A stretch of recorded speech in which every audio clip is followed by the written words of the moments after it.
اللہ تعالیٰ نے نبی رحمت صلی اللہ تعالیٰ علیہ وسلم کو جو بے شمار اور لا تعداد انعامات عطا فرمائے ہیں، ان میں سے ایک انعام یہ ہے کہ اللہ نے اپنے محبوب صلی اللہ تعالیٰ علیہ وسلم کو کوثر عطا فرمائی، اور قرآن مجید نے ارشاد فرمایا کہ انا اعطیناک الکوثر، بے شک ہم نے آپ کو کوثر عطا فرمائی۔ یہ کوثر کیا ہے؟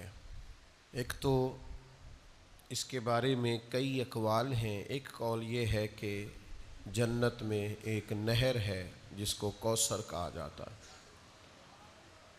اور ایک وہ جام کوثر ہے جو نبی کریم علیہ السلام اپنے دست مبارک سے محشر کے میدان میں اپنے غلاموں کو کوثر کے جام پلائیں گے۔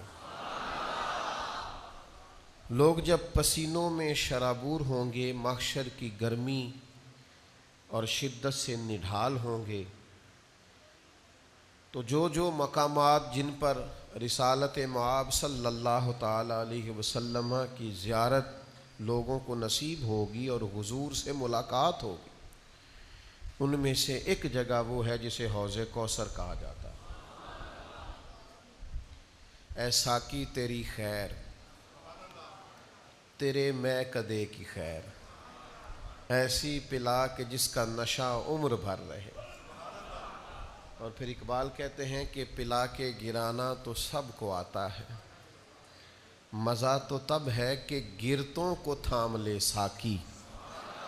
لوگ گر رہے ہیں، محشر کی سختیاں ہیں، پسینے کی شدت ہے، اور محبوب علیہ السلام انہیں جام کوثر عطا فرمائیں گے۔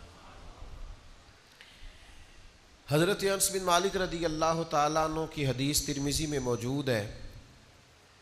آپ فرماتے ہیں جب حضور سید عالم علیہ السلام کی بارگاہ میں عرض گزار ہوا کہ یا رسول اللہ، میدان محشر میں آپ کو کہاں تلاش کروں؟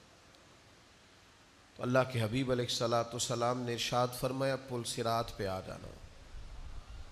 وہاں کیا ہوگا؟ امت گزر رہی ہوگی اور حضور سلامتی سے گزرنے کی دعائیں فرما رہے ہوں گے۔